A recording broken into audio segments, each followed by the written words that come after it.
Hello students, today is 22nd of May, the International Day for Biodiversity. अंतर्राष्ट्रीय जैव विविधता दिवस मनाते वक्त अगर मैं जेनेटिक बायोडाइवर्सिटी की बात करूं या स्पीसीज बायोडाइवर्सिटी की बात करूं या पॉपुलेशन बायोडाइवर्सिटी की बात करूं तो कहीं पर अगर एक बहुत ज़्यादा एक इंपॉर्टेंट कोट है, किसी ने कहा है कि अगर धरा नहीं होगी तो सब धरा रह जाएगा। ठीक है, तो हमारी जो रिस्पॉन्सिबिलिटीज़ हैं एज अ इंडिविजुअल जो है हमारी जैव विविधता की रक्षा करने के लिए, वो सब हम जो है हमें इंडिविजुअल लेवल पर जाकर के हमें उनका पालन करना होगा अगर हमें धरा को बचाना है तो। ओके, चलिए हम लोग मॉलिक्यूलर बायोलॉजी में हमारा जो टॉपिक चल रहा था, हम लोग आरएनए के डिफरेंट टाइप्स के बारे में बात कर रहे थे। हम लोगों ने आरएनए के अंतर्गत एमआरएनए के बारे में बात की थी, जिसको मैं मैसेंजर आरएनए कहता हूं। आज हम बात करेंगे ट्रांसफर आरएनए के बारे में और राइबोसोमल आरएनए के बारे में। ठीक है, तो अगर मैं एमआरएनए की बात करूं तो टोटल आरएनए का लगभग 5% पार्ट जो है एमआरएनए, 15% पार्ट जो है वो टीआरएनए और लगभग 80% पार्ट जो है वो राइबोसोमल आरएनए के द्वारा फॉर्म होता है इन अ सेल। ठीक है, तो अब हम जो बात करेंगे, हमने पिछली बार जो बात की थी एमआरएनए की बात की थी और वहाँ पर हमने बहुत सारे इसके जो है कोडिंग नॉन कोडिंग साइट्स के बारे में बात की थी। हम लोगों ने जो है इनिशिएशन और टर्मिनेशन कोडॉन की बात की थी। हम लोगों ने बात की थी नॉन कोडिंग और कोडिंग सीक्वेंसेस के बारे में, यूक्रोमेटिन के बारे में, हेट्रोक्रोमेटिन के बारे में। और हम लोगों ने जो है जैकब और मोनेट की जब हमने बात की थी तो हमने कहा था कि 1961 में उन्होंने ये बताया था कि एक ऐसा मॉलिक्यूल है जो कि सेल के अंदर न्यूक्लियस में जिसका क्या हो रहा है, सिंथेसिस हो रहा है और जो जेनेटिक इन्फॉर्मेशन को in the form of codon जो है वो कैरी कर रहा है। क्लियर। अब अगर मैं एमआरएनए के बाद एक दूसरे इंपॉर्टेंट फॉर्म ऑफ आरएनए की बात करूं, जिसको मैं टीआरएनए कह रहा हूं और जिसका नाम है, टी का मतलब ट्रांसफर आरएनए। ठीक है, अब ट्रांसफर ऑफ व्हाट, किस चीज का ट्रांसफर कर रहा है? ठीक है, तो जेनेटिक जो सीक्वेंसेस होते हैं एमआरएनए के अंदर, जेनेटिक सीक्वेंसेस ऑफ एमआरएनए जो हमने पिछली बार पढ़ा था, ये सारे जो सीक्वेंस हैं इनको एमिनो एसिड के फॉर्म में ट्रांसलेट करने का काम, इनका जो ट्रांसलेशन होगा, जिसको मैं अनुवादन भी कह देता हूं, इस ट्रांसलेशन का जो कार्य होगा वो ट्रांसफर आरएनए के द्वारा होगा। तो ये इसकी भूमिका है। ठीक है, इसके अलावा अगर मैं बात करूं, अगर ये इसका एक फीचर है, अगर मैं दूसरे फीचर की बात करूं तो ये है, ये स्मॉलेस्ट टाइप ऑफ आरएनए है। ठीक है, इसका मतलब ये केवल 75 to 95 न्यूक्लियोटाइड से मिलकर के बना है। क्लियर।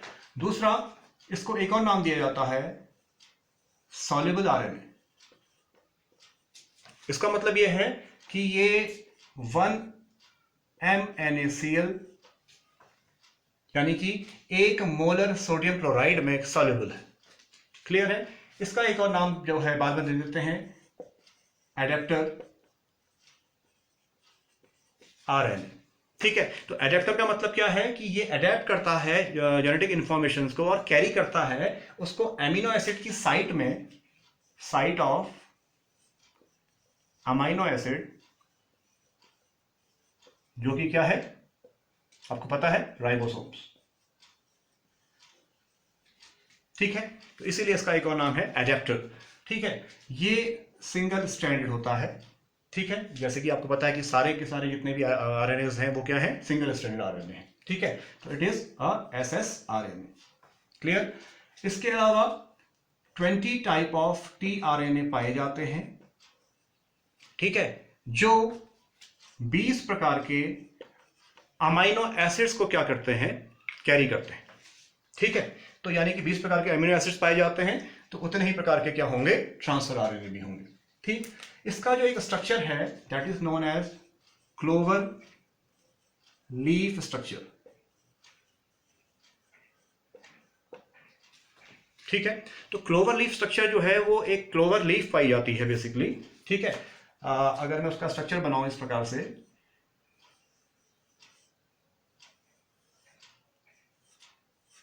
ठीक है, ये जो क्लोवर लीफ है, इसको अगर मैं बॉटेनिकली जाऊं थोड़ा सा, तो एक प्लांट है ट्राइफोलियम रेपिंस, ठीक है, it is a angiospermic plant. तो एक ऐसा एंजियोस्पर्मिक प्लांट है जो कि फैमिली इसकी है फैबेसी, यानी कि फैबेसी कुल में पाया जाने वाला ट्राइफोलियम रिपेंस नामक का जो प्लांट है, उसकी लीफ का स्ट्रक्चर इस प्रकार से है, जिसको हम कह देते हैं क्लोवर लीफ। और इसका जो आपका स्ट्रक्चर, अगर ध्यान से यहां देखेंगे तो मैंने जो यहां पर एक माइक्रो स्ट्रक्चर बना रखा है, ठीक है, उससे जो है काफी मिलता है, रिजेंबल करता है, ठीक है। तो इसको जो है रॉबर्ट हॉले ने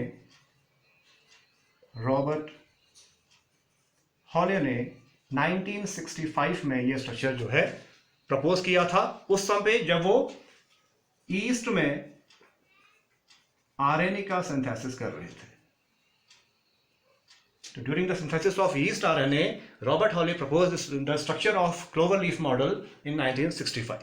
ओके, तो ये आरएनए का जो है एक कुछ स्टेप्स हैं जिसके जो आपको याद करने हैं आने वाले कॉम्पिटिशन्स के हिसाब से भी और सीबीएसई के हिसाब से भी। अब अगर मैं थोड़ा सा इसके स्ट्रक्चर की डिटेल में जाऊं, तो वो स्ट्रक्चर कुछ इस प्रकार से होगा।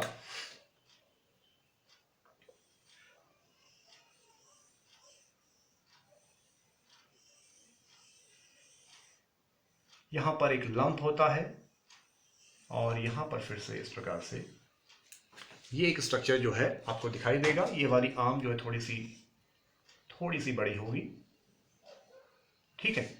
इनको हम कह देंगे, ये अगर 3 प्राइम एंड है और ये 5 प्राइम एंड, ठीक है। ये जो स्ट्रक्चर आपको दिख रही हैं, इस प्रकार की शाखाएं टाइप की दिख रही हैं, इसको हम कह देते हैं आर्म। और ये थोड़ा सा जो उभरे हुए स्ट्रक्चर हैं, थोड़ा सा जो है स्वेलोड हैं, इनको हम कह देते हैं लूप, ठीक है। तो आर्म की बात अगर हम करेंगे तो 1 2 3 और 4 4 आर्म हैं और 1 2 3 3 लूप इसमें जो है वो पाए जाते हैं, ठीक है। तो इसे कई बार हम आर्म लूप स्ट्रक्चर भी कह देते हैं या लूप आर्म स्ट्रक्चर कह देते हैं। तो लूप हमारा फर्स्ट ये है, सेकंड ये है और ये थर्ड ये है, ठीक है। 5 प्राइम एंड में हमेशा एक क्वेश्चन आ जाता है, मेडिकल में कई बार पूछा जाता है कि 5 प्राइम एंड में जो बेसेस होंगे, क्योंकि यहां पर क्या है, यहां पर बेसेस है,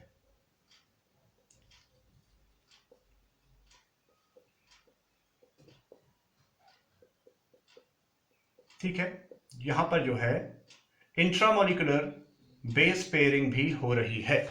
जहां पर ये इंट्रामोलिकुलर बेस पेयरिंग हो रही है टीआरएनए के स्ट्रक्चर में, उसे हम आर्म कह देंगे। और जहां पर नहीं हो रही है, और वो क्यों नहीं हो रही है उसको भी आगे देखते हैं, उसको हम लूप कह देंगे, ठीक है। यहां पर इसलिए नहीं हो रही है पेयरिंग कि यहां पर कुछ एक जो इसका कैरेक्टर है टीआरएनए का, कि यहां पर कुछ इस प्रकार के बेस पेयर्स बनते हैं, बेस पेयर जो क्या होते हैं, जो अनयूजुअल होते हैं, ठीक है। इन्हें हम कह देते हैं अनयूजुअल बेस पेयर्स, ठीक है। इसके अलावा इनको हम मॉडिफाइड बेस पेयर के नाम से भी कई बार जानते हैं, ठीक है, अनयूजुअल या मॉडिफाइड। और कई बार जो है इनका एक और नाम है, इनको एबनॉर्मल भी कहा जाता है। These are also known as abnormal base pairs, ठीक है। ये ऐसे बेस पेयर्स हैं, अचानक से क्या हो जाता है, डेवलप होते हैं। और ये बेसिकली यहां पर जो लूप स्ट्रक्चर बन रहे हैं, इन तीनों जगहों पर क्या होंगे, यही जो अनयूजुअल, मॉडिफाइड या एबनॉर्मल बेस पेयर इसमें ये पाए जाएंगे। यहां पे पाया जाता है स्यूडोयूरेसिल,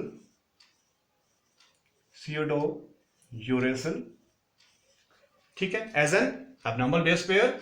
यहां पर पाया जाता है आइनोसाइन,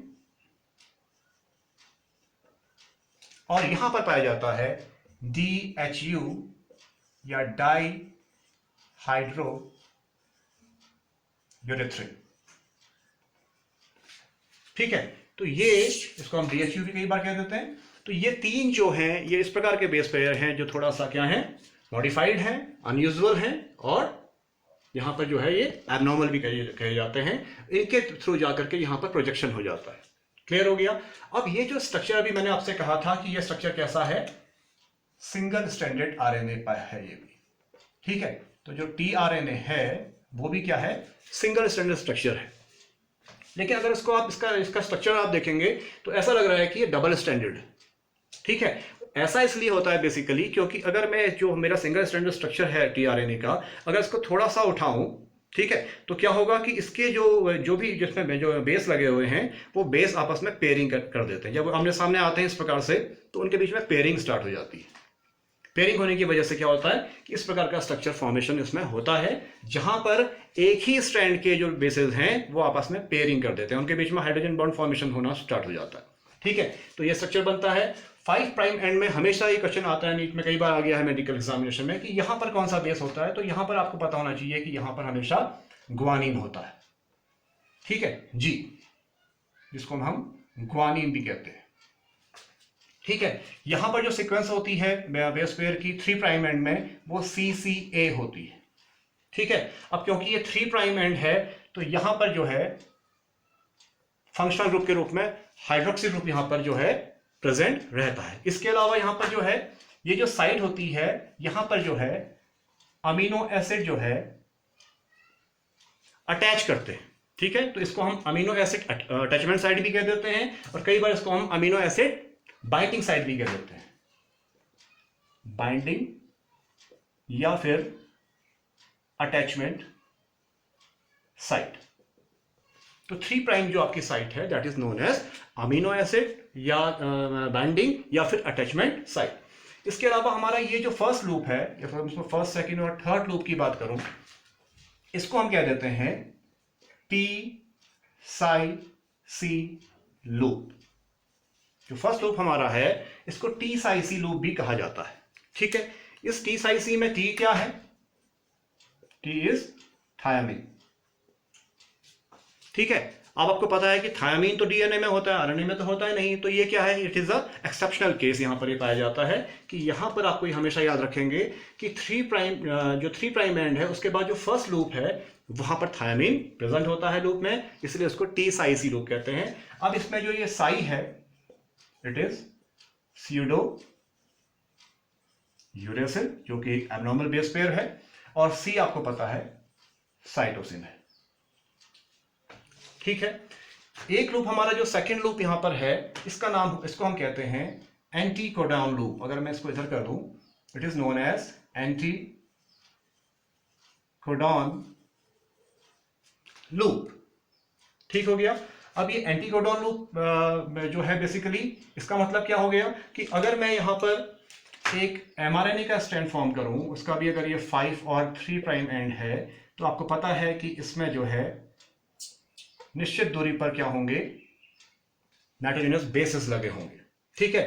तो अगर यहां पर एक ट्रिपलेट के रूप में माना यहां पर जो है A, U और G है, ठीक है, तो ये भी क्या करेगा? इसके संग पेयरिंग करेगा। और आपको पता है पेयरिंग में A के साथ क्या होगा?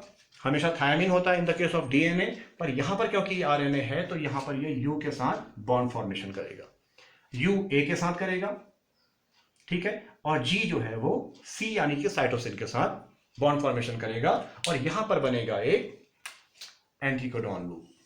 दिस वन क्लियर हो गया? आपके पास समझ में आ रही है इतनी? कोडॉन बेसिकली क्या है? कोडॉन जो है वो किसी भी जेनेटिक इंफॉर्मेशन को एक पर्टिकुलर जो है एमिनो एसिड के लिए कोड करता है, ठीक है।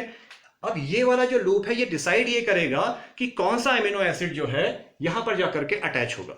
इस लूप का काम ये है, ठीक है। जैसे कि हमारा जो T-Psi-C लूप था, इसका फंक्शन क्या था? इसका फंक्शन ये था कि जो अगर आपने राइबोसोम का स्ट्रक्चर देखा है तो आपको पता है कि ये इसकी लार्जर सब यूनिट होती है और ये इसकी स्मॉलर सब यूनिट होती है, ठीक है। तो ये हमारा जो ये T-Psi-C लूप है ये इस ट्रांसफर आरएनए को यहां पर अटैच करने का काम करेगा। अटैचमेंट ऑफ tRNA जो है इसको यहां पर अटैच करने का काम इसके अंदर, ठीक है। तो ये काम इस लूप का है। और इस लूप का जो आपका जो सेकेंड लूप है या जो आपका जो थर्ड हमने कहा था आर्म है, इसका फंक्शन मैंने अभी आपसे कहा कि ये डिसाइड करेगा कि कौन सा अमीनो एसिड जो है वो थर्ड प्राइम एंड पे जाकर के अटैच करेगा, ठीक है। इसके बाद अगर मैं तीसरे लूप की ओर जाऊं तो दैट इज ये वाला लूप है, इसको मैं DHU लूप कहते हैं, इसको DHU लूप या फिर D लूप भी कहते हैं, ठीक है, यहां पर एक एंजाइम है, बेसिकली इसका नाम है अमीनो एसाइल सिंथेटेज। ये एंजाइम यहां पर पाया जाता है। ये एंजाइम क्या करता है, ये अमीनो एसिड को रिकॉग्नाइज भी करता है और इसके अलावा इसको 3 प्राइम एंड में जो है अटैच करने का काम भी ये करता है ताकि ये यहां पर एक्टिवेट हो जाए। ठीक है, तो इस पर्टिकुलर एंजाइम का ये फंक्शन है कि ये पहचानेगा अमीनो एसिड को और एक्टिवेट करेगा 3 प्राइम एंड की पोजीशन पर। ठीक है, तो ये एक स्ट्रक्चर आपने देखा। हमारा जो इसको हम क्लोवर लीफ मॉडल कह रहे थे, जो कि रॉबर्ट हॉले ने 1960 में प्रपोज किया था। तो ये सारी की सारी चीजें इसमें ये हैं। आर्म की बात हो आपके क्लियर हो गई हैं, लूप्स की बात आपने समझ ली। तो ये स्ट्रक्चर है बेसिकली। इसमें कोई क्वेश्चन या क्वेरी आपकी होगी तो आप मुझसे डिस्कस करेंगे और फिर हम नेक्स्ट जो हमारा जो सेशन होगा, जो नेक्स्ट लेक्चर होगा, उसमें हम जो है फिर राइबोसोमल आरएनए के बारे में स्टडी करेंगे। Okay, thank you very much.